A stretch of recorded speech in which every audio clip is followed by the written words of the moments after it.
Pessoal, uma vez mais, muito boa noite, sejam todos muito bem-vindos. Vamos aqui a mais um Web4Meet, aquele encontro que a gente faz, um bate-papo para tirarmos dúvidas e nos desenvolvermos aí conhecimento da AWS. Então, obrigado de antemão pela participação de todos vocês. Separei aqui hoje 10 questões, tá? Quem nunca participou, qual que é o modelo que eu aplico?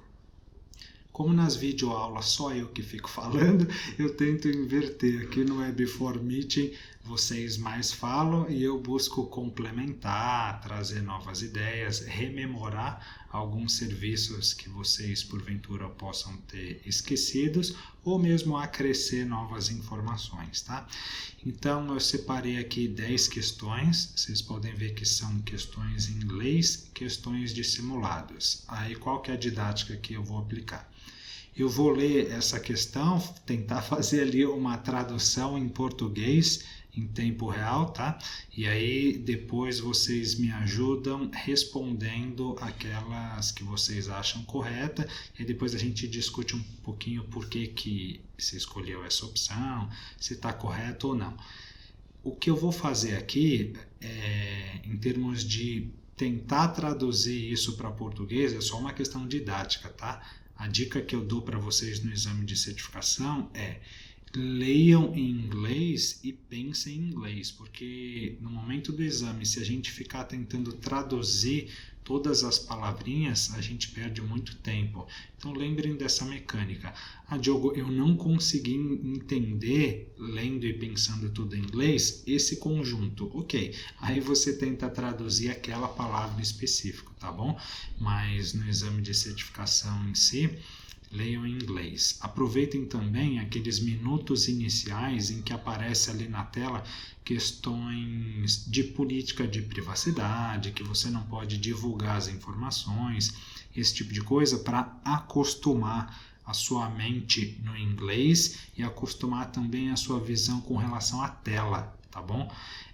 O brilho, o tamanho da fonte, saibam que leva um tempinho para o nosso cérebro se acostumar quando a gente sai, por exemplo, do nosso monitor, né, do nosso contexto, e aí, como ali naquele momento o tempo ainda não está valendo, é legal que dá tanto para a gente baixar a adrenalina, quanto acostumar a nossa mente, a nossa visão, antes de iniciar o exame. E aí, quando o exame valer ali a primeira questão, o cronômetro já estiver rodando, você vai estar mais aquecido, tá bom? Por assim dizer. Essa dica aí vale para não só certificação AWS, né? Qualquer certificação que vocês venham a prestar aí em um exame de certificação. Beleza? Então, boa noite. Tá todo mundo me ouvindo ainda? Aqui tá tranquilo. Tá ok. Legal. Então, vamos à primeira questão. Uma aplicação produz relatórios mensais que devem ser acessados imediatamente por um prazo de 7 dias. Depois de 7 dias, esses dados podem ser arquivados. A política de compliance requer que esse dado arquivado seja recuperado num prazo de 24 horas a partir ali da requisição. Aí a pergunta é: qual é o modelo, o approach mais custo-efetivo para satisfazer esse requerimento de compliance? Opção A: armazenar os dados na classe Standard do Amazon S3 e criar uma lifecycle que vai fazer a transição dos dados para o S3 Standard Infrequent Access depois de 7 dias e depois vai transacionar para o Glacier depois de 30 dias.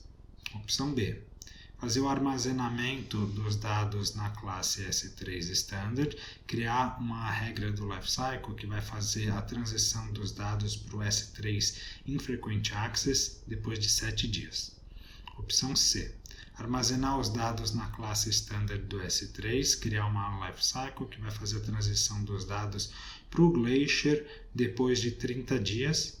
E opção D: armazenar os dados na classe Standard do S3, fazer uma lifecycle que vai fazer a transição dos dados para o Glacier Storage depois de 7 dias. Qual que vocês acreditam que seja correta? Acredito que seja D, né? D também. D também. Tá bom, todos escolheram a D. Legal. Por que a AD vocês acreditam que melhor satisfaça todos os requisitos? A minha opinião aí é por causa do requisito que você tem você pode arquivar com 7 dias, né? Então e a recuperação prazo de 24 horas, como no Glacier você tem aí uma recuperação em algumas horas, esse requisito teria atendido. E que você cria lá uma life cycle policy lá para poder transferir esse arquivo para o Glacier, esses arquivos depois de 7 dias, né? Legal. E por que a gente não poderia utilizar essa opção B, que estaria utilizando o S3 Standard Infrequent Access? Ele também não atende essa questão de você poder recuperar os dados e tudo mais? No caso, seria por causa do custo, né? Legal, perfeito. Bem específica na prova, quer dizer, na pergunta. Então vocês acertaram em cheio. Custo-benefício, digamos. Perfeito. E mesmo que não tivesse essa palavrinha custo-benefício, saibam que em todas as questões, custo e segurança é como se tivessem embutidos, tá? Embed, por assim dizer. Então, perfeito. Realmente eu armazeno no S3, eu vou para o Glacier, que é a classe de armazenamento mais barata de todas, e como o requisito de recuperação é de 24 horas, ótimo, o Glacier atende com propriedade. Beleza. Me deem só um minuto que eu vou abrir aqui a questão que o pessoal está tentando entrar e eu preciso dar um approve aqui. Uma empresa está rodando a sua aplicação em uma única região, ela está utilizando instâncias Amazon EC2 com EBS e o S3 como parte da sua solução de storage, do seu design. E aí, essa daqui é bem interessante e não é tão trivial, tá? Ela pergunta o seguinte: o que pode ser feito para reduzir os custos de transferência de dados? Escolha 2. Opção A: criar uma cópia do ambiente em outra região. Opção B: converter a aplicação para executar o Lambda Edge. Opção C: criar uma distribuição do Amazon CloudFront com Amazon S3 como origem. Opção D: fazer a replicação dos buckets do S3 em outra região mais próximo do requisitante. Letra D. Tá? Bom, eu acho, né? A gente discute. Não esqueçam que algumas questões do exame de certificação vai dizer para você escolha 2, escolha 3, tá bom? Fique atento com relação a isso também. C&D? Legal. Opção C, quem dá mais, quem dá menos? Eu ia falar C&D mesmo. Tá bom. Alguma lógica, alguma eliminação vocês utilizaram? Tá, essa tá difícil e eu trouxe para cá para explicar para vocês algumas lógicas e algum conceito, tá? Aqui ele está dizendo que tanto a EC2 quanto o EBS e o S3, eles estão na mesma região, certo? Então significa que dentre esses componentes eu já tenho a melhor otimização ou configuração possível, incluindo o custo.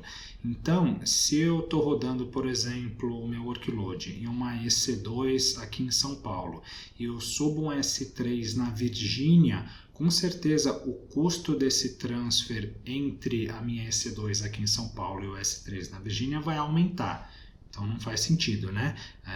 Eu já estou trabalhando ali com a otimização mais agressiva possível. Aqui ele está falando em reduzir os custos de transferência de dados. Pensem comigo. Vamos supor que os dados estejam sendo acessíveis pelo S3, tá?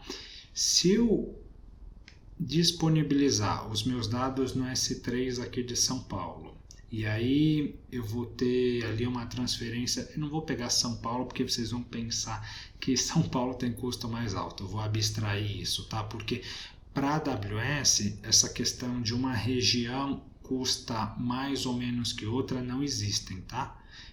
fiquem com essa dica então para o exame de certificação. Então, pensando em custos por região, todas têm o mesmo peso, tá bom? Para o exame de certificação. O que eu quero dizer? Que se eu tiver um workload de São Paulo, um workload de Virgínia no exame de certificação, vocês entendam os dois como sendo igual. Ok. E aí, olhando sob essa ótica, tá? Se eu estou disponibilizando os meus dados num bucket do S3 aqui em São Paulo e eu tenho 1 tera de transferência desses dados para os meus clientes, alguém que está acessando via internet, que está fazendo get ali nos meus objetos. E se eu tenho 1 tera de transferência get, alguém pegando os meus objetos lá da Virgínia, isso vai dar o mesmo. Eu não vou ter redução de custo de transferência por conta disso, tá bom?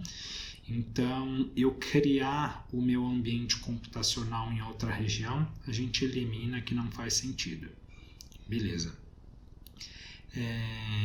Vamos pensar na AD. Alguns de vocês falaram AD, tá? Você vai replicar os dados do Amazon S3, do seu bucket, para uma região mais perto do requisitante. Pegando esse conceito que eu falei para vocês, talvez eu tenha ainda mais custo de transferência. Por quê? Porque eu vou estar pagando a replicação do meu bucket de São Paulo, por exemplo, para o meu bucket da Virgínia. Esse caso, pessoal, ajuda quando eu quero diminuir a latência do acesso. Então, ao invés de alguém lá dos Estados Unidos vir buscar um objeto aqui com alta latência, poxa, pega direto do S3 lá da Virgínia, e aí essa questão eu tenho improvement, eu tenho ganhos de latência, tá bom? O meu custo de data transfer vai ser o mesmo, porque isso está sendo roteado via internet, eu não estou pagando por isso, eu pago basicamente pelo que saiu do meu S3. Legal. A opção C de casa. Criar uma distribuição do Amazon CloudFront e utilizar o Amazon S3 como origem. Isso aqui pode mexer sim nos meus custos, e a gente sabe que o CloudFront ele também tem a capacidade de fazer cache. Então pode ser que eu estava tendo ali muitas requisições, talvez alguma requisição dinâmica, por exemplo, que a pergunta vinha para minha Amazon EC2. Se eu fizer cache disso, o meu custo de transferência pode diminuir, tá? E uma outra questão que também pode diminuir os meus custos é a questão do Lambda Edge. Então, eu não sei se vocês já chegaram a estudar essa questão. O Lambda Edge ele é uma capacidade de processamento, basicamente uma função lambda, que vai ocorrer na borda, Edge. Então, lembra que o CloudFront ele se apoia nos Edge Locations, que são aqueles pontos de distribuição da AWS. Quando eu utilizo o Lambda Edge, eu tenho um processamento lá na borda. Então, imagina, por exemplo, que a minha aplicação, essa minha EC2, está aqui em São Paulo. Tá? E aí eu estou utilizando o CloudFront e eu também estou utilizando o Lambda Edge. Quando eu faço isso, a requisição que vem lá da Virgínia, ela é processada na ponta. Então o Lambda Edge, dependendo do que ele vai processar, ele não precisa trazer isso para a minha EC2 estar fazendo essa tratativa computacional. É isso que eu coloquei aqui para vocês no slide, que eu tenho processamento computacional na borda. Então vocês percebam que com essa tratativa eu economizei custo de data transfer, porque eu não trouxe esse dado para a minha EC2 para estar processando. Eu já fiz tudo lá na borda, seja em Virgínia, seja em Ohio, em Tóquio, em Paris, enfim. Uma vez que eu habilito o CloudFront, né, eu tenho essa capacidade de entrega e, no caso do Lambda Edge, de processamento na ponta em cada um dos Edge Locations. Entenderam? Sim. Eu respondi rápido demais. Não, e essa não era Entendi, tão realmente óbvia. eu não conhecia o Edge, não. Tá, não, e vocês viram o tempo que eu fiquei explicando a respeito, né? Porque pega vários conceitos. Não é uma pergunta muito trivial, mas eu gostei dela porque ela linka várias coisas, né? Algumas perguntas a gente tem ali uma resposta mais direta, é o serviço A ou B. Outras a gente tem que ficar pensando nos cenários, por que isso faz sentido e por que não faz sentido. E lembrem dessa característica, tá? Quando eu replico um dado de um bucket para um outro, tá? Numa outra região, por exemplo, geralmente é quando a gente precisa de uma salvaguarda dos dados, ou seja, eu quero ter isso por uma distância, sei lá, de mais de 300 quilômetros, eu quero ter soberania sobre os dados em mais de um país, porque se tiver algum problema do governo intervir, por exemplo, eu tenho certeza que eu tenho dados em outro país que tem outra legislação, que vai estar preservado, ou essa questão, eu quero entregar os dados para o meu cliente com baixa latência. Se eu não estiver utilizando o CloudFront, uma opção é sincronizar os objetos do bucket com outro bucket mais perto do meu usuário, né? Então, nesses casos fazem sentido. Quando eu não quero perder o meu dado também, é uma forma de eu ter backup, aquela questão da replicação, aquela marcação de deleção, não necessariamente eu sou obrigado a habilitar. Então, se alguém apagar os dados no meu bucket de origem, eles podem continuar lá salvos no bucket de destino, tá? Então, são essas características que geralmente a gente utiliza a replicação de um bucket do S3. Legal? Mais alguma dúvida ou posso passar para a próxima? Por aqui, tranquilo. Beleza, então vamos à próxima. Pergunta número 3. Um application server precisa estar em uma subrede privada sem acesso à internet. A solução... Isso não tá aparecendo, Diogo. Não tá aparecendo, meu amigo? Pra mim tá aparecendo. Aqui tá aparecendo também. Ele também. Tenta dar um refresh de tela. Qualquer coisa, se você não vê, eu autorizo aqui de novo. Mas como tá aparecendo para uns 3, acho que é local. Não, apareceu. Tá aparecendo aqui normal. Tá. Então foi só um delayzinho. Beleza. Então vou continuar. A solução precisa recuperar e fazer o upload de arquivos em um bucket do S3. Como um arquiteto de soluções pode fazer o design dessa solução para atender os requerimentos? Opção A, utilizar o Amazon S3 VPC Endpoint. B, fazer o deploy de um servidor proxy. C, utilizar um NAT Gateway. E D, utilizar um bucket do S3 privado. Opção A. Opção A. Legal. Esse é o tipo de questão que vocês... Pegadinha? Essa B aí é privada. Pois é, né? A gente fica pensando, poxa, é legal, né? Um private house S3 bucket bem seguro. Realmente é pegadinha, né? Serviços, por exemplo, como o Amazon S3, o DynamoDB, eles têm endpoints públicos. A gente não tem esse conceito de trazer para uma subrede privada ou para algum contexto dentro da nossa VPC privado, né? Então, perfeito. Então, vocês acertaram. Sempre que eu precisar acessar algum recurso público da AWS de uma maneira privada, ou seja, o meu tráfego não vai ser roteado pela internet, eu me apoio no VPC Endpoint e no Gateway Endpoint, que dá na mesma, tá? A única coisa que a AWS chama, se eu não me engano, o S3 e o DynamoDB de Gateway e os outros só em interface especificamente. Mas o conceito do endpoint é só vocês lembrarem que fecha perfeitamente. Legal? A solução do NAT Gateway aqui, por que ela não atende? Se eu tiver numa subrede privada e eu colocar ali um NAT Gateway roteando o meu acesso para a internet para sair dessa subrede privada, eu não consigo acessar um S3 ou um site na internet? Consigo, mas eu feri qual requerimento aqui da questão? Primeiro requisito aí tem que ser sem acesso à internet, pô. É isso aí. Então assim, ainda que a gente vê que alguma solução funciona, tá? Tem uma funcionalidade ali que é passível de funcionar a solução como um todo, fiquem atentos com os requisitos que a gente tem lá no cenário, tá bom?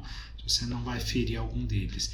Depois tem uma outra questão bem legal que a gente tem que ficar de olho nos requisitos, senão a gente dá bobeira. Então essa estava mais tranquila. No exame de certificação de vocês, algumas questões vão ser mais tranquilas, depara como essa, e nesse caso vocês ganham tempo para aquelas outras que tem que pensar um pouco mais.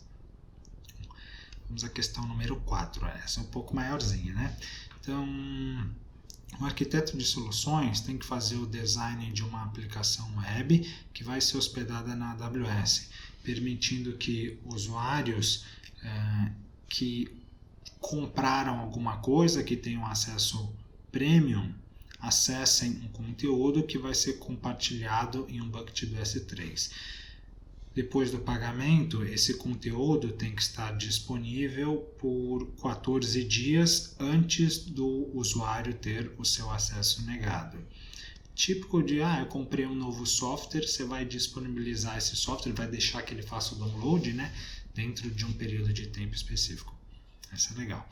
Então, qual das maneiras abaixo tem menor complicação?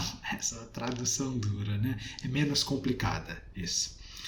A opção A, utilizar uma distribuição do CloudFront com Origin Access Identity, OAI, configurar a distribuição com o Amazon S3 como origem, provendo acesso aos arquivos através de URLs assinadas, fazer o design de uma função lambda que vai remover os dados depois de 14 dias.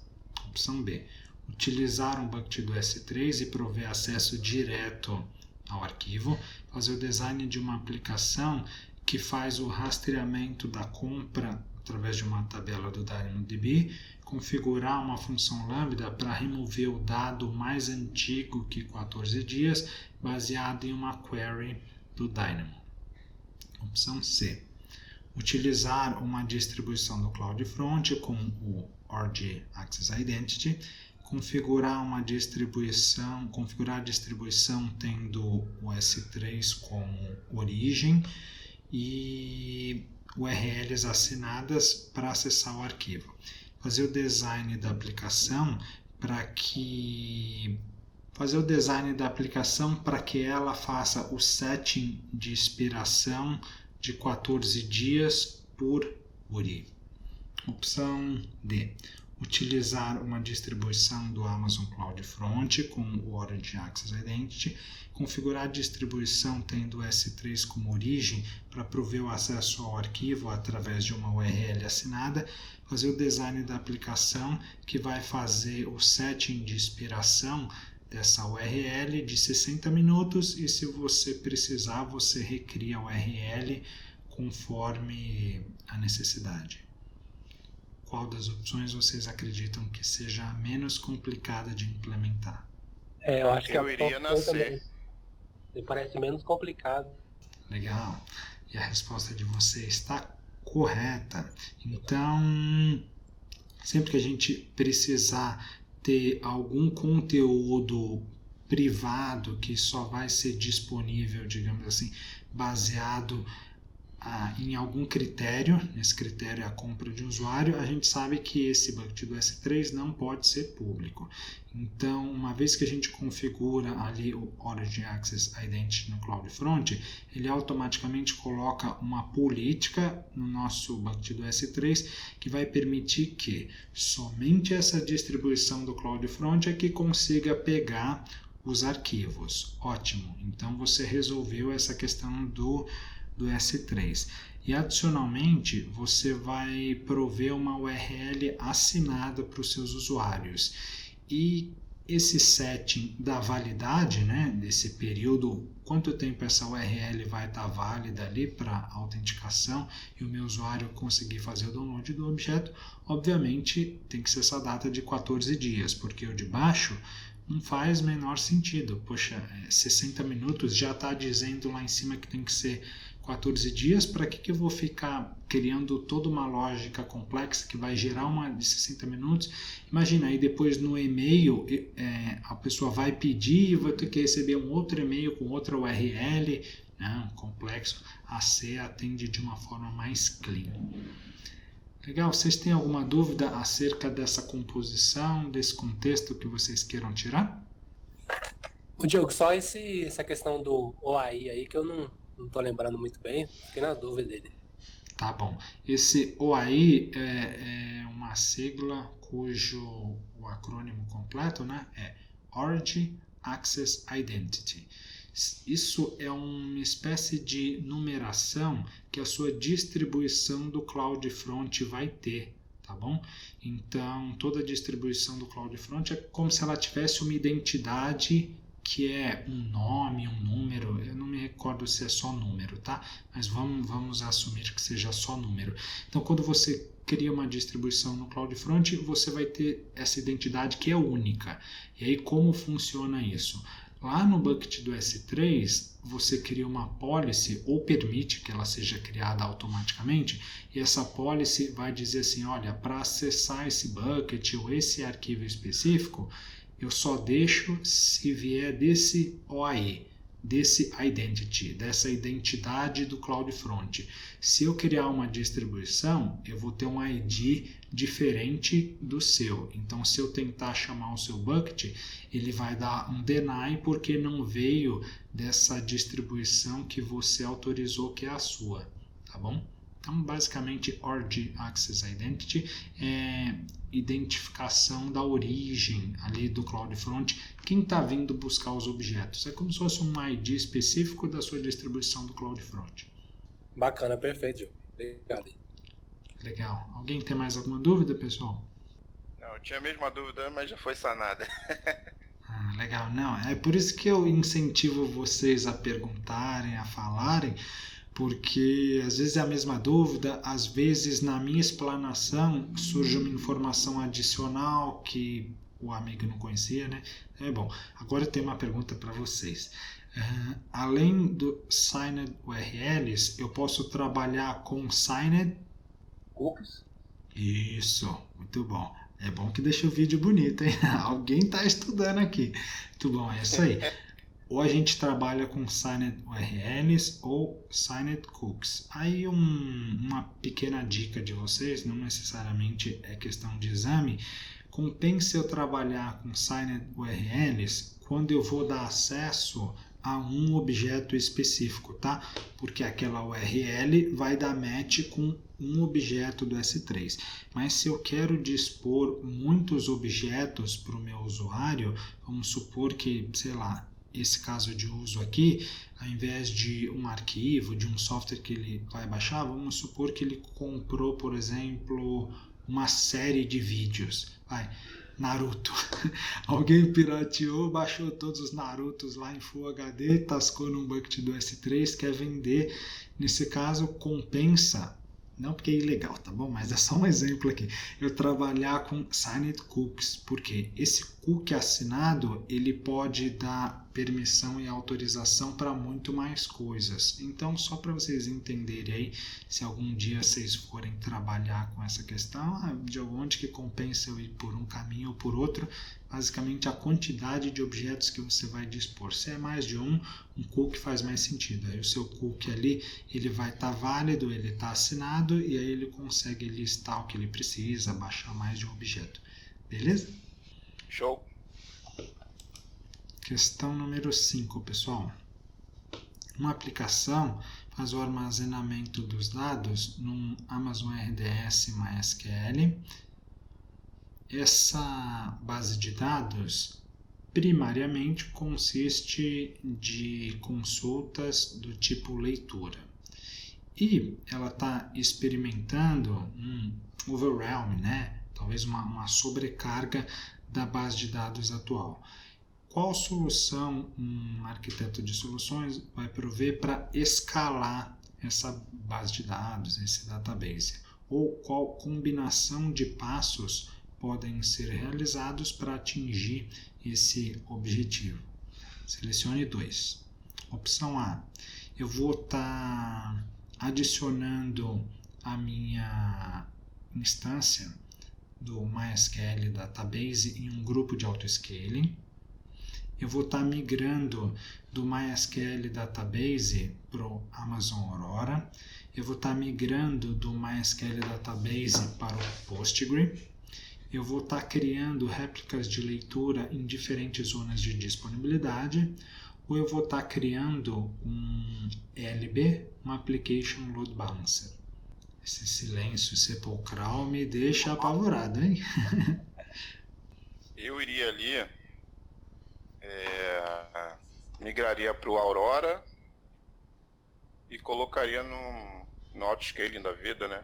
Que eu não me recordo, mas eu acho que o autoscaling só dá para usar se eu tiver em RDS, não. Se tiver no Aurora, ou MySQL eu consigo fazer também. Já respondo. Você ia falar alguma coisa, Ricardo? Opa, eu tô pensando aqui ainda. Ah, tá bom. Acho que na sua pensada você abriu o microfone e eu pensei, ele vai abrir aquele verbo que vai ensinar tudo pra gente de RDS. Legal. Alguém quer tentar alguma opção, alguma explanação antes de eu retornar para vocês? Beleza, então vou abrir a resposta e já saio explicando, tá? Vamos lá, a gente adicionar uma instância do MySQL e um grupo de autoscaling. Aqui na questão, ele já está falando que nós estamos utilizando o Amazon RDS, que é o serviço gerenciado. Aí eu pergunto para vocês, a gente tem autoscaling group de RDS? Não temos. Aqui é uma pegadinha, né? A gente tem autoscaling group basicamente de EC2. O nosso RDS, a gente pensa em outras maneiras de escalar ele. Uma das formas de escalabilidade automatizada que a gente tem para o RDS é a questão do disco. O disco dele, sim, eu consigo fazer um auto-scaling. Eu nem sei se a AWS chama de auto-scaling. Talvez auto-scaling storage, tá? E aí sim, essa parte de disco pode aumentar sozinho. Mas aqui ele está falando de sobrecarga de leitura. Sobrecarga de leitura geralmente vai cair em gargalo de CPU ou disco. Então, essa primeira aqui não existe, tá bom? É só uma pegadinha, por assim dizer. Vamos à questão B. Eu migrar do MySQL Database para o Aurora. Ótimo. Essa vocês falaram, né? Então, realmente, o Amazon Aurora ele é mais performático do que o RDS MySQL. Ele suporta tanto os motores do MySQL quanto o Postgre com muito mais performance. Então, show de bola. Essa vocês acertaram. A opção C, migrar do MySQL para o Postgre,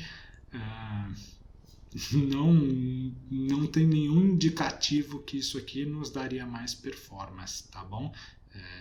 Trocar 6 por meia dúzia. Não estou falando a ferro e fogo que o Postgre não pode ser mais rápido que o MySQL, tá? Pensem que no exame você não tem que pensar em picuinha, você tem que abstrair um pouco das coisas e pensar em alto nível. Então, nesse caso, você pensaria, não, aqui eu estou saindo de um serviço gerenciado da AWS, banco de dados relacional, para outro serviço gerenciado da AWS, banco de dados relacional, não faz sentido, 6 por meia dúzia, tá bom? Ainda que você ame o Postgre e tenha uma outra linha de pensamento disso que eu expliquei, abstrai um pouquinho, pensando no exame de certificação. Beleza, então esse cara não. A opção D de dado, criar réplicas de leitura em diferentes AZs. Pessoal, sempre que vocês verem questões onde o seu RDS não está dando conta do recado principalmente quando tem esse indicativo que o seu gargalo é relacionado à query de leitura, à consulta, o read replica tem que vir meio que automaticamente à sua mente. O que é o read replica? Bom, eu tenho aqui a minha instância, eu crio uma réplica de leitura, tá? Eu tenho uma replicação assíncrona e tudo que eu tenho de query pesada ou quando eu quero aliviar o meu banco de dados principal master ali, eu aponto para o endpoint do meu read replica. E aí, ok, e aí eu não vou afetar em nada na minha performance. Se eu tiver, por exemplo, um banco de dados, sei lá, um M4 aqui, e eu criar um read replica M4 e eu jogar essas réplicas de leitura para lá, eu posso considerar que inclusive eu dobrei o meu poder computacional, tá? Fazendo isso. Então, com certeza eu tiraria a sobrecarga do meu primeiro. Ah, Diogo, mas aqui tem essa informação em diferentes zonas de disponibilidade. Bom, para mim não fez mal essa informação. Ela não quebrou o core principal do que tem que ser feito, que é alguma solução para aliviar aí essa sobrecarga de leitura. Inclusive, eu separar os meus recursos, o meu workload em diferentes zonas de disponibilidade, a gente sabe que é uma boa prática. Então, ok, não tem problema se essas réplicas de leitura estarem em diferentes AZ. E criar uma LB não resolve nada, né? A gente está falando aqui de sobrecarga em database, o LB não vai ajudar em nada nesse caso. Então, legal. Alguém quer tirar alguma dúvida em cima disso que eu expliquei ou desse cenário? Bem, professor, o senhor falou de replicação de dados aí, sabe? Uhum. Eu queria entender melhor a diferença dessa replicação de dados síncrona com a assíncrona. Legal. Replicação de dados. Legal, explico sim. Esse conceito de replicação síncrona e assíncrona, ele vale para um monte de coisas, tá bom? Ele não é específico da solução de RDS. Então, falando um pouco em linhas gerais, uma replicação síncrona é aquela que ocorre em tempo real. Vamos supor que eu tenho dois recursos, tá? O recurso A e o recurso B. Quando eu tenho uma replicação síncrona, eu gravei alguma coisa no recurso A, nesse mesmo instante, essa informação ela já é sincronizada no meu recurso B. Se o meu recurso B não retornou o OK, que essa informação foi sincronizada, é como se esse meu recurso A ele não retornasse, por exemplo, para a minha aplicação que esse dado foi gravado. Então, é uma característica de replicação síncrona, tá? Para que uma replicação síncrona ocorra, a gente tem que ter um link com alto throughput e baixa latência. Por quê? Se eu tiver um link que fica oscilando muito, eu vou começar a ter erro ali na minha aplicação. Então, característica de ser síncrona. O que é uma replicação assíncrona? Eu gravei aqui nesse meu dispositivo A, digamos assim, e não necessariamente em tempo real esse dado ele é replicado no meu dispositivo B. Pode ser, por exemplo, que eu tenha uma falha, que eu tenha uma intermitência, pode ser que os dados possam ser replicados com uma latência um pouco maior, 1 segundo, 2 segundos. Então, eu primeiro gravo o meu dado no dispositivo A e depois eu tenho uma característica de melhor esforço para esse dado ser sincronizado com o meu dispositivo B, tá bom? E aí eu não preciso tanto de links de baixa latência, alto throughput, tanta confiabilidade, porque se alguém vier gravar o meu dado aqui no dispositivo A, gravou o meu dado, eu já retorno para ele, olha, o seu dado foi gravado, a sua informação foi comitada, e aí, legal, ele já continua o processamento. E aí, num processamento em batch, por assim dizer, eu gravo esse dado aqui do outro lado, tá? Então, são diferenças de replicação síncrona e assíncrona. No mundo do RDS, o que a gente tem? quando eu tenho um RDS multi-AZ, um master e um secondary, eu tenho uma característica entre eles de replicação síncrona. Ou seja, quando eu gravo no meu master, a AWS já grava no meu secundário e eu tenho a garantia que eu não perdi esses dados e aquela coisa de retornar só quando gravo. Então, isso acontece em tempo real, tá bom? Só que isso só acontece no caso do RDS com master e um secondary. Se eu tiver uma característica de um read replica, que é um outro tipo de tecnologia, pensa que eu criei um outro banco aqui, tá? A replicação entre o meu master e o meu read replica, ela vai se dar de forma assíncrona. Então pode ser que eu leve ali alguns milissegundos para sincronizar essa informação. Eu consigo criar um read replica em uma outra região, ou seja, tudo bem se os dados levarem 2 segundos para chegar em uma segunda região. São características diferentes e atendem propósitos diferentes, tá bom? Então, conseguir explicar aí a diferença de síncrona e assíncrona e trazer isso para o mundo RDS. RDS Master Secondary, síncrona, rapidinho, confiável e tal. Read Replica, assíncrono, é aceitável. Muito bom, obrigado. Beleza. Mais alguma dúvida, pessoal? Posso seguir para 6. Show, Diogo. Vamos à questão número 6. O arquiteto de soluções está fazendo o design de uma aplicação elástica que vai ter entre 10 e 50 instâncias Amazon EC2 que vão rodar ao mesmo tempo, dependendo da carga. Cada instância precisa montar um storage que vai fazer leitura e gravação em uma mesma pasta de tamanho de 50 GB. Qual solução de storage atende esses requerimentos? Opção A, o Amazon S3. Opção B, o Amazon FS. C, Amazon EBS, volume do EBS, né? E opção D, Amazon S2 Instance Store. PFS. B. É um B. Legal. B de bola, FS. Isso aí, B. Bom, esses aí vocês estão afiados, hein? Quem me ajuda na explicação do FS? Não precisa entrar muito a fundo, é só quando a gente vai nele, quando a gente vai no EBS. O EPS possibilita você compartilhar com as outras instâncias, né? E é tem um level, né? Nível level. Diogo, tava com saudade e voltei, hein?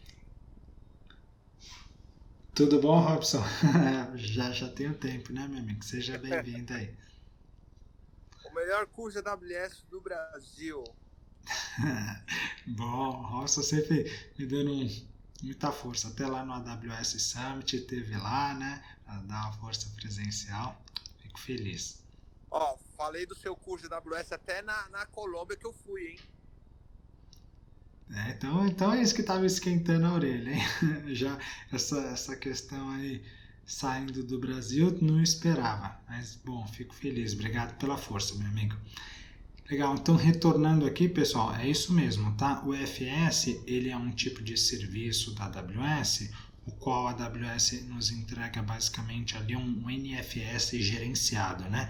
Então, através do mesmo, a gente consegue fazer com que múltiplas EC2 acessem o mesmo volume. Então, a gente lê, grava ali dentro de um mesmo volume.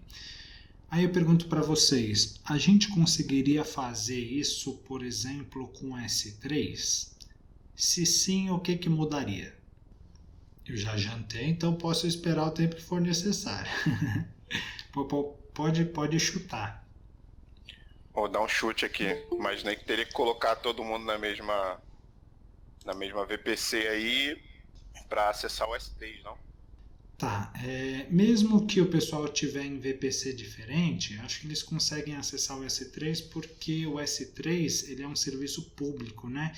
Então, se a gente utilizar ali um VPC endpoint, ou se a minha instância tiver em uma subrede pública, ela vai conseguir chegar no S3. Dá para eu fazer com que todas essas instâncias acessem objetos do meu S3? Sim, se eu alterar a minha aplicação. A minha aplicação ela teria que começar a fazer chamadas de API para o S3. E isso envolve código, né? Isso envolve reescrita da aplicação.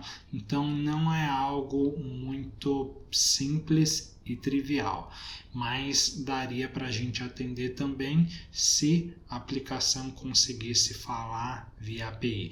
Nesse caso a gente está falando só de instâncias EC2, basicamente sistema operacional, né? Eu vou estar rodando um Windows, um Linux, então eu vou estar utilizando a estrutura ou os protocolos nativos do sistema operacional para suportar. No caso do Linux, o UEFS, a gente conseguiria falar. Então, nesse cenário, tem essa questão, mas saibam que vocês podem enfrentar algumas questões também que tenham essas palavrinhas, essas características de permitir o redesign da aplicação, legal?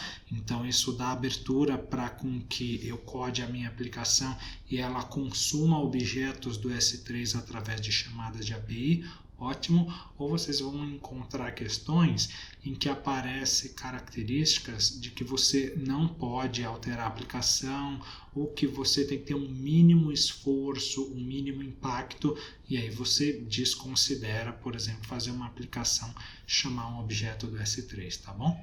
Então aproveitei para fazer um pequeno adendo aí, quando que a gente também conseguiria colocar o S3 nessa brincadeira, por assim dizer. E a questão do custo também, né, Diogo? Porque o S3, devido às várias solicitações de API, tem o acesso, né? Estou pensando aqui para te responder, mas o meu sentimento é que se a gente for pensar só em custo, 50 GB no S3 deve sair mais barato que 50 GB no EBS, tá? O custo do volume do S3 em si, ele é um dos mais atraentes de todos os serviços da AWS. E aí você só pensaria, poxa, mais barato do que, sei lá, a classe Standard, Glacier, né? Aquelas coisas de archive, tá bom?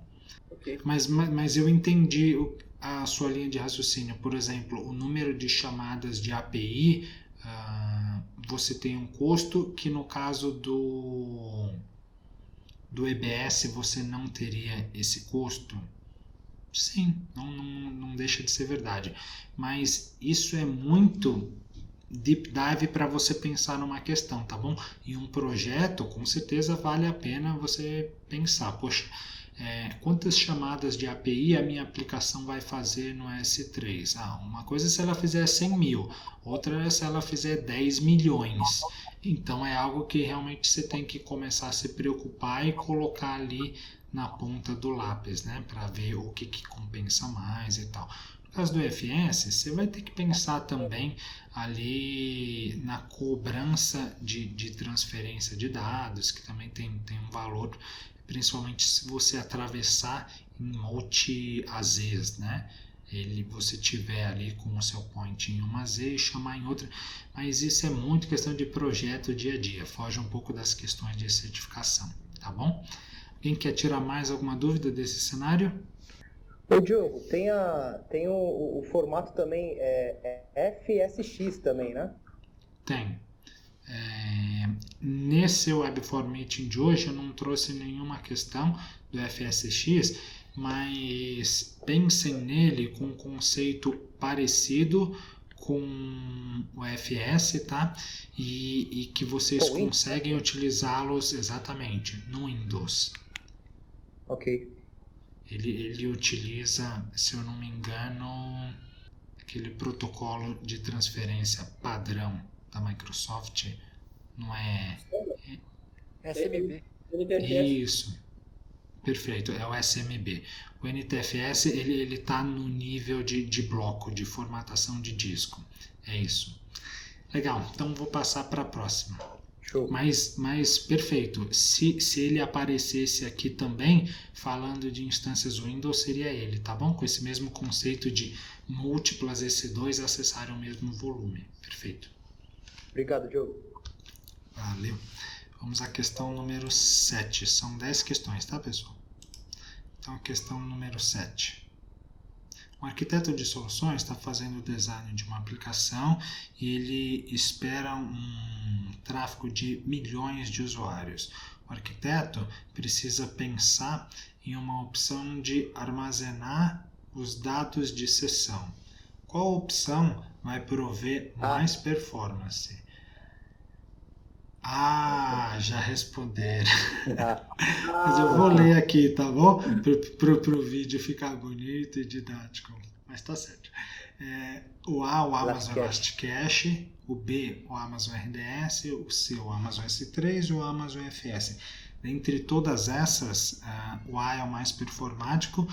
Aí vocês me dizem o porquê. Porque ele memória, né? Se não me engano, acesso em memória, né? Ele guarda em cache, né? Exatamente. Ele é um banco de dados em memória. E o acesso à memória é muito mais rápido do que um acesso a disco. Mesmo que você tiver um SSD ali de alta performance, acessar um flop de memória, você tem uma latência muito menor. Então, perfeito. Sempre vai ser mais performático um acesso à memória do que um acesso a disco, e o Elasticache cai nessa categoria. Perfeito. Querem tirar alguma dúvida? Essa aqui estava tranquila, né? Pode dizer.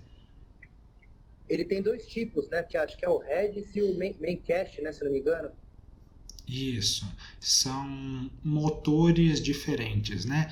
Dentro da AWS, esse tipo de questão pode aparecer talvez ali no seu exame de developer, tá? Mas eu aproveito para dar uma pincelada nesse vídeo. O Redis, você vai pensar nele quando você precisa de características de alta confiabilidade, durabilidade, alguma mecânica de armazenamento em memória um pouco mais complexa, tá? Você pode utilizar também aplicações de publish e subscriber, são features nativas dele. Já o Memcache, ele é bem simplesão, é um par de chave e valor.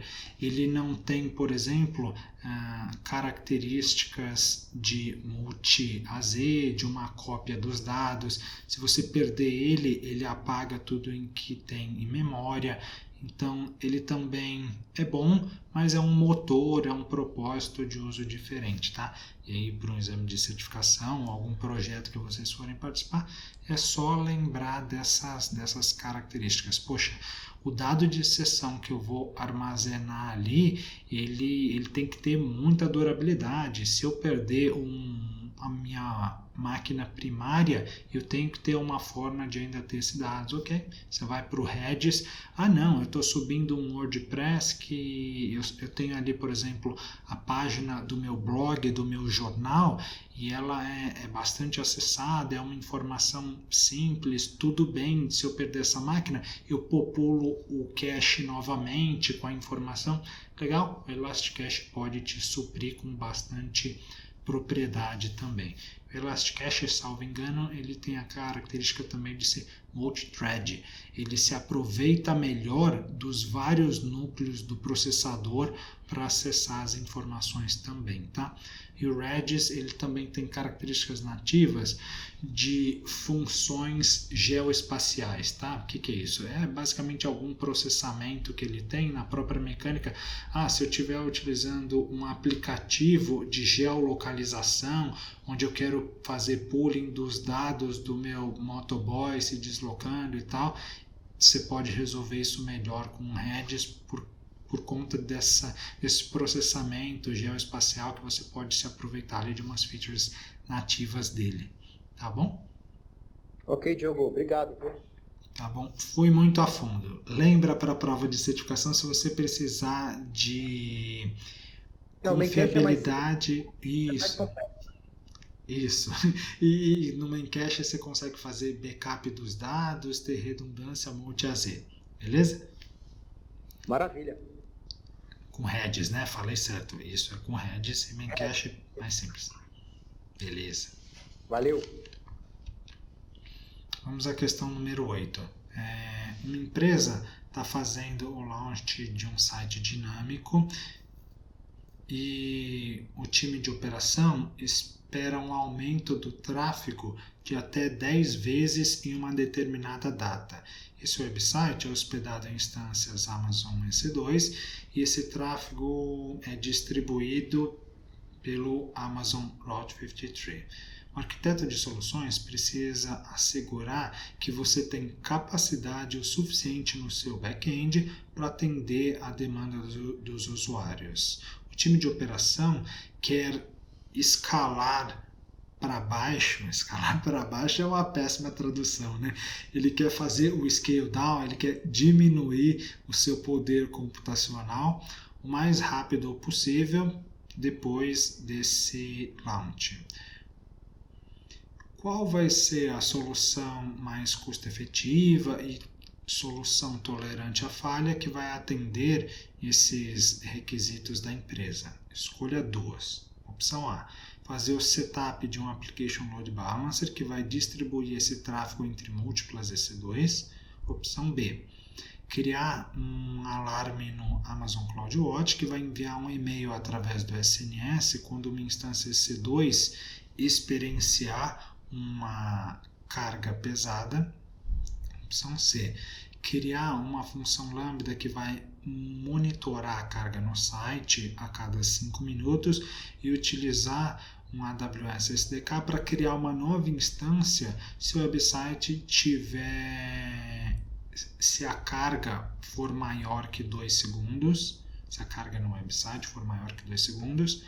Opção D, utilizar o Amazon CloudFront para fazer o cache do conteúdo do website durante o carregamento e setar um TTL para fazer o cache desse conteúdo que vai expirar depois dessa data do carregamento. Opção E, fazer o setup de um grupo de auto-scaling através de múltiplas zonas de disponibilidade para o site e criar um scale-out, que seria expandir a capacidade, e o scale-in, para diminuir a capacidade. Criar policies de scale-out e de scale-in. Então, vocês têm que escolher 2 e acertar para ganhar. Parabéns. Não é uma pergunta de 1 milhão, não. É um parabéns do instrutor que vocês estão estudando. Eu escolhi a AIA. Legal. Alguém discorda ele? Só não xinguem o amigo, por gentileza, mas pode discordar. Todo mundo pensa igual? Beleza. Vou assumir que sim, hein? E a resposta está... O primeiro acertou e daí a gente analisa a B, tá? Se faz sentido ou não. Então aqui a gente tem um cenário típico, né? Eu tenho um número de instâncias EC2 ali e eu tenho que fazer a escalabilidade desse ambiente, ou seja, eu tenho que crescer o meu poder computacional ou eu tenho que diminuir conforme a minha demanda. Quem consegue fazer isso nas minhas instâncias EC2 é o auto-scaling, tá? Então eu vou criar ali um auto-scaling e eu vou basicamente criar algum alarme, seja uma métrica de CPU, de rede ou qualquer outra que eu venha escolher para eu crescer ou diminuir essa capacidade computacional. Beleza? Quem vai receber essas conexões e fazer a distribuição nos meus target groups, que vão pertencer a esse auto-scaling group, é o meu load balancer. Então, esse tipo de questão a gente tem que sair lendo para fazer eliminação ou não, tá? Então, vamos dar uma olhada na opção B.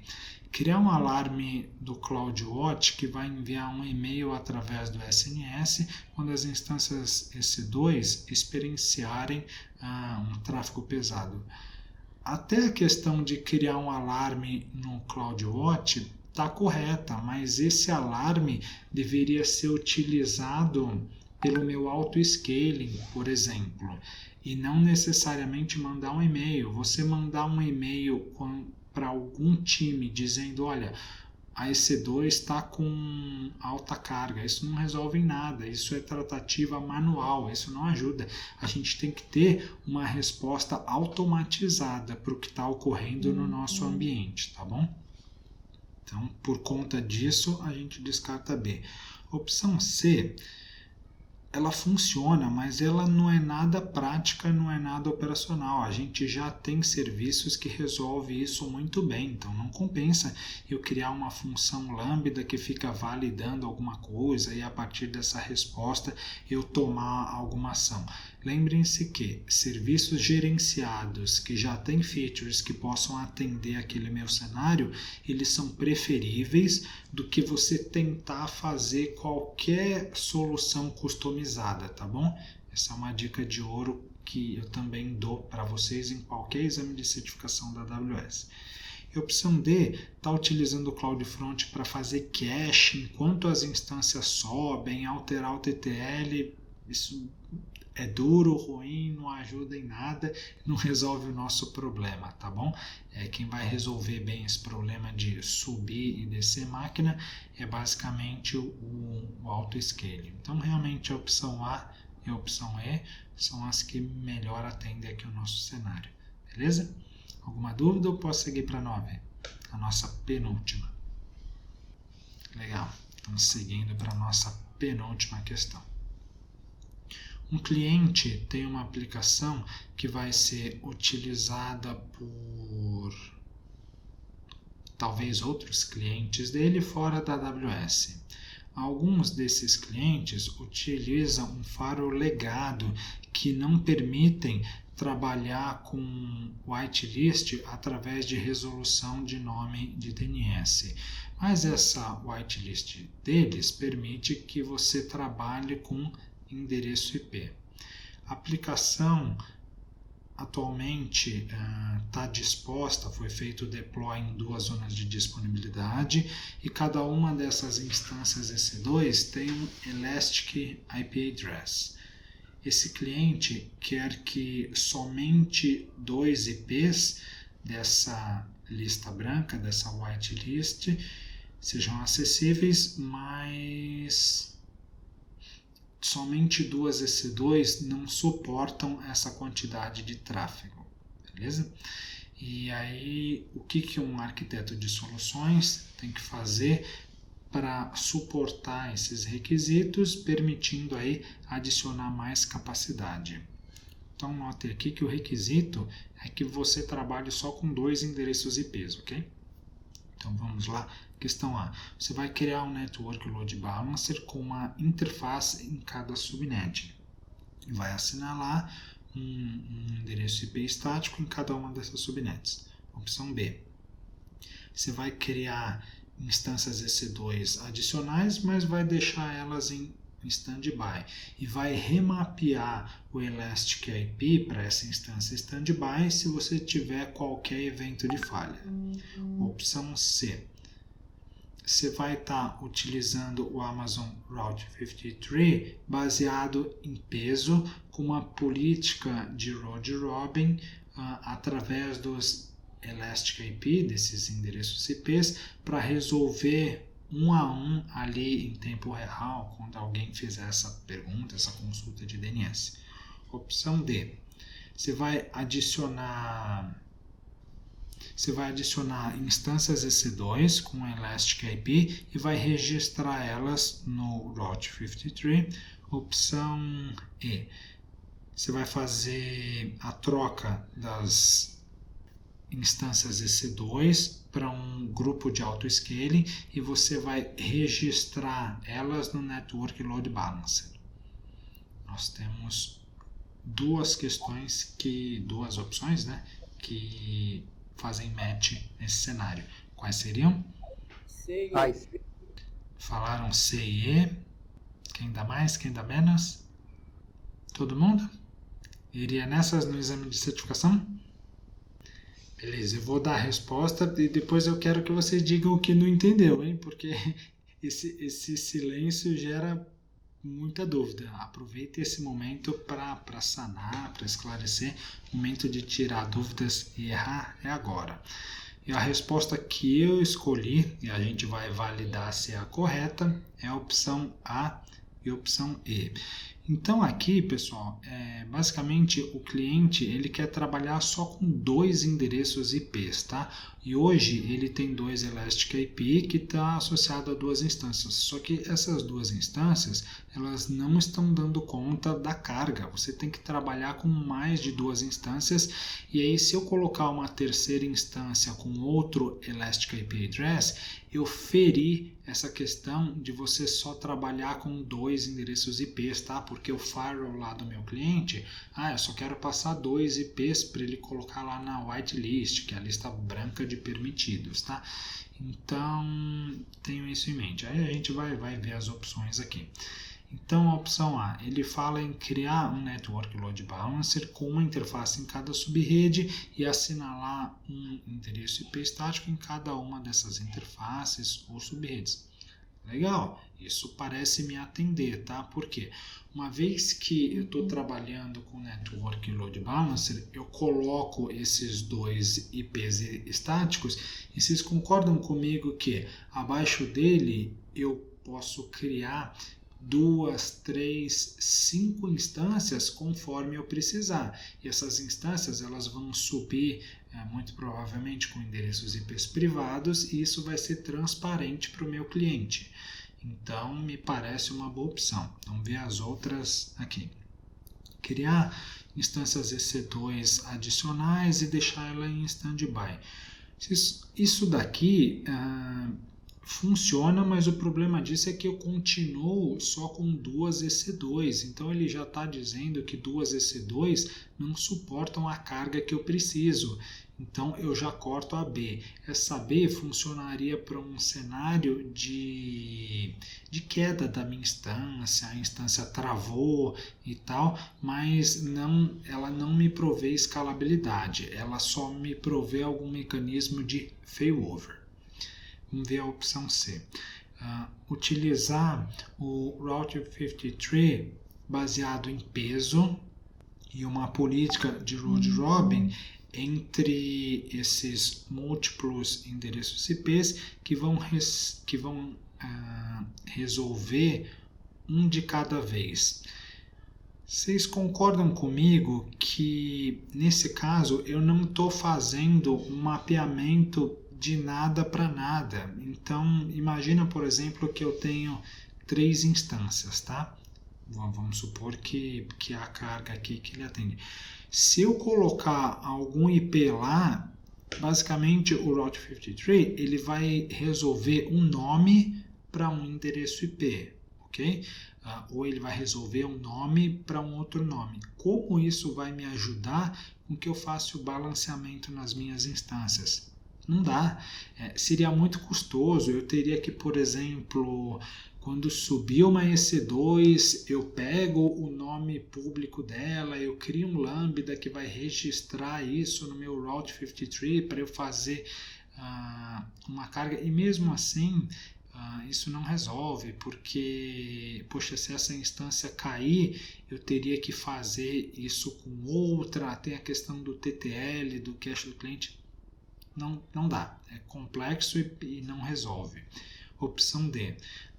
Adicionar instâncias EC2 com Elastic IP e registrar elas no Amazon Route 53.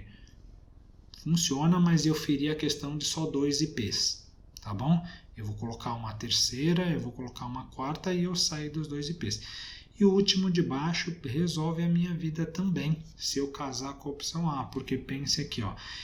Eu vou substituir essas 2 instâncias EC2 que eu tenho fixa por um grupo de autoscaling. Então, grupo de autoscaling, eu posso subir 2, 4, quantas instâncias eu precisar, baseado ali nas minhas métricas de scale in e do scale out. E esse meu auto-scaling group vai estar registrado ali atrás do meu network load balance. Então, belezinha. Eu tive o meu NLB, 2 IPs, subo quantas máquinas eu precisar atrás dele, atendi o meu cenário. Entenderam, pessoal? Entendi. Legal. Agora eu preciso de um feedback de vocês, o que faltou para vocês chegarem a essa conclusão, para ver se eu consigo suprir isso de alguma forma. No meu caso, faltou pensar mais um pouquinho. Tá bom. Talvez faltou entender a questão dos 2 IPs. Esse é o tipo de questão que você tem que ficar pensando na prática cada cenário, tá? Não é uma coisa que, por exemplo, a gente olha e dá para descartar, não. Você tem que ler esse cenário, tá? Isso aqui funciona e atende por causa disso, isso não e tal. Não, esse aqui eu subi 3 instâncias com mais um Elastic IP, não pode, porque são só 2. Eu acho que o meu problema principal aí, Diogo, seria justamente quando a questão é muito grande e ela tem muitos requisitos, você às vezes acaba fazendo confusão, né? Tá bom. Beleza. Minha dica nesse contexto, Guide, leia com calma o cenário. Às vezes a gente tá com medo ali do timer da prova, ou a gente lê de forma muito rápida o cenário e não pega. E aí o nosso instinto é ler uma segunda vez ou já ficar inseguro com relação ao entendimento. Então, às vezes, vale a pena ler o cenário da questão de forma um pouco mais lenta para você ter certeza que entendeu e aí você vai para as questões. Por quê? Se eu começar lendo as respostas e eu não tiver entendido o cenário, não vou chegar nele. Eu vou ter que reler o cenário ou vou ficar entre 2 ou 3 questões ali. Então, assim, dediquem um carinho e uma atenção na leitura do cenário e entender os requisitos. Legal, Diogo. Isso já está na minha mente, ok. Aí você vai para as respostas em si. Beleza? Show, valeu. Beleza. Legal. Beleza. Então vamos à última questão da noite. Só guerreiro, hein? Ficando até aqui para aprender. Muito bom. As coisas não vêm de graça, né, pessoal? Tem que se esforçar para ter o resultado. Então vamos lá. Uma empresa está armazenando os dados da sua aplicação em um bucket do S3 entre múltiplas regiões da AWS. A política da companhia requer que as chaves de criptografia sejam geradas ali na base da empresa, né, on-premises, mas as chaves de criptografia precisam ser armazenadas depois na AWS, depois dessa geração propriamente dita. O arquiteto de soluções planeja configurar uma replicação cross-region. Okay? Qual solução vai criptografar os dados enquanto atende os requerimentos com o menor overhead operacional? Opção A. Configurar a aplicação para escrever num bucket do S3 utilizando Client-Side Encryption. Opção B. Configurar um bucket do S3 para utilizar a criptografia AES-256. Opção C. Configurar a criptografia dos objetos do S3 através do AWS CLI, utilizando Server-Side Encryption com AWS KMS, SSE KMS. Opção D. Configurar um bucket do S3 para utilizar o Server-Side Encryption com o AWS KMS, SSE KMS, com material importado, material de chave importado em ambas as regiões. Vou na A. Tá? Quem quer dar uma pensada? Vou na A também. Mas pelo requisito de gerar a chave ao lado do cliente ali, né? Beleza? Mas não esquece de um outro pedacinho que a gente leu, tá?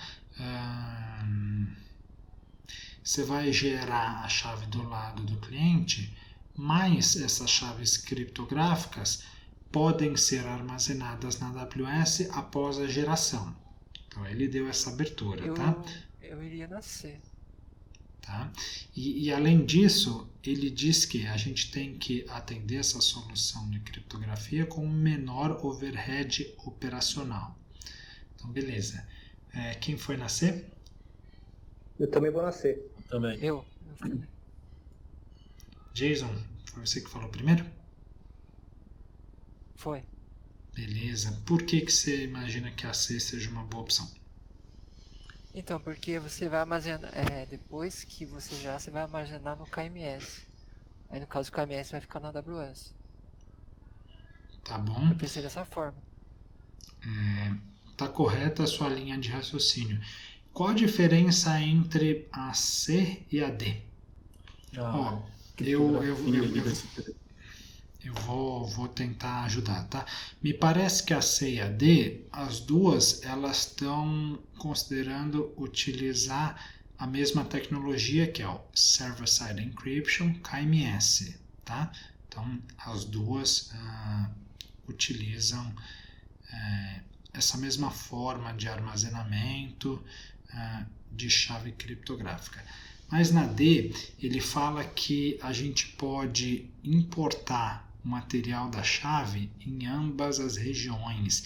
Então, se a gente utilizar o KMS e a gente gerar a nossa Customer Master Key dentro da própria AWS, essa minha CMS ela vai ser diferente em cada uma das regiões, tá?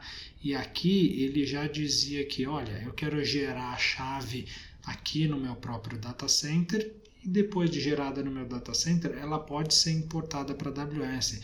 Então, essa questão de utilizar o SSC, KMS está correta, a visão de vocês, entretanto, eu preciso importar esse material da chave que foi gerado on-premises. Isso vai permitir, por exemplo, que eu utilize a mesma chave, a mesma criptografia e decriptografia entre os serviços de KMS dessas duas regiões. Eu importei esse material de chave.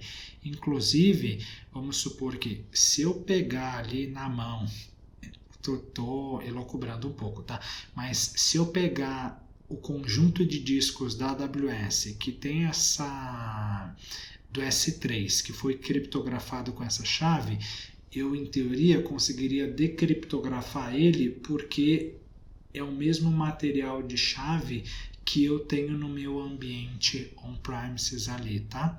Então, só elucubrando um pouquinho essa questão da importância do material de chaves. E aqui ele está falando, né, dessa questão da replicação entre múltiplas regiões. Se eu não fizer isso, a chave que eu gerar no KMS de São Paulo vai ser diferente da Customer Master Key que eu vou gerar na Virgínia, tá bom? E aí fere aqui o que o cenário está pedindo. Entenderam?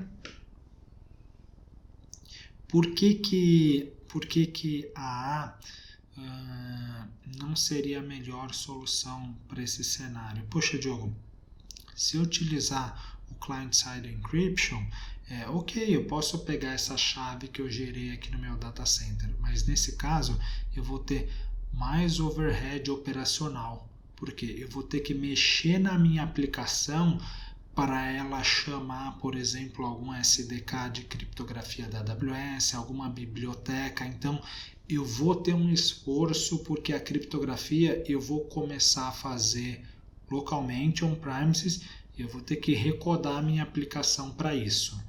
Não vai ser transparente. Por outro viés, se eu utilizar o SSE, Server Side Encryption, eu estou dizendo, AWS, cuida dessa questão da criptografia para mim. Então, a criptografia vai ocorrer lá no ambiente da AWS, por isso que a gente chama de server-side. É o servidor que vai estar recebendo isso, que vai fazer esse processamento e essa criptografia desses meus dados que eu preciso cifrar. Entenderam por que eu sairia da overhead operacional? Tá bom? Entendi, show. Legal. Pessoal, as questões que eu havia separado para o Web4 Meeting são essas. Mais algum ponto que vocês queiram comentar comigo, tirar dúvida, desabafar, reclamar? Essa é a hora. Eu vou voltar para o meu estudo aqui. Tem muita coisa para estudar ainda.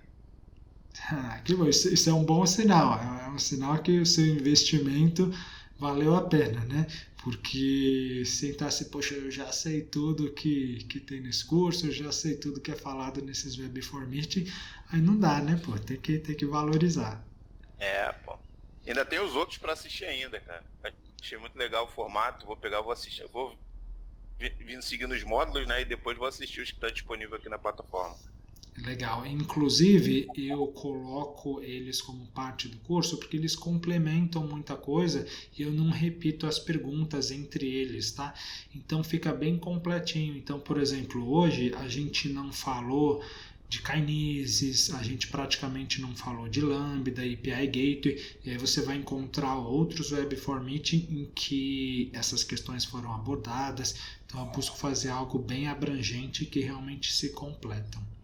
Ô Diogo, uma pergunta. Você pega as perguntas dos simulados ou não? Você diz da própria plataforma da Webfora, aquela bateria de perguntas? Isso. A maioria não, tá? Ah, beleza. Porque senão vocês chegariam viciados aqui no Web for Meeting com todas as respostas e tudo mais. Então, a maior parte delas não. Ah, beleza. É porque eu já tô fazendo, então algumas já é meio parecido, então. Pode ser. Deu a impressão Pode que ser algumas algumas eram delas. repetidas. Mas depois que você estiver estudando há um tempo, tudo vai parecer igual. Por quê? Vai ter uma pergunta que vai falar de Life Cycle de S3. E como você já manja tudo do Standard, do Infrequent Access, do Glacier, da recuperação, do Intelligent Tiering, tudo vai parecer igual para você.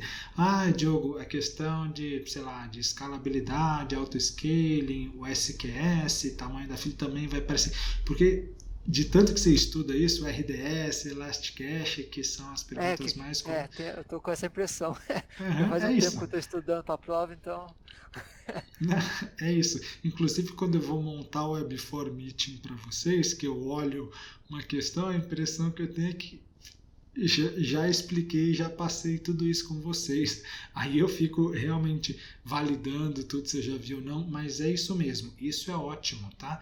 Porque você vai ficando com um conhecimento intrínseco muito bom de AWS. É como se fosse uma resposta magnética. Você sabe que esse serviço é o melhor para esse caso de uso.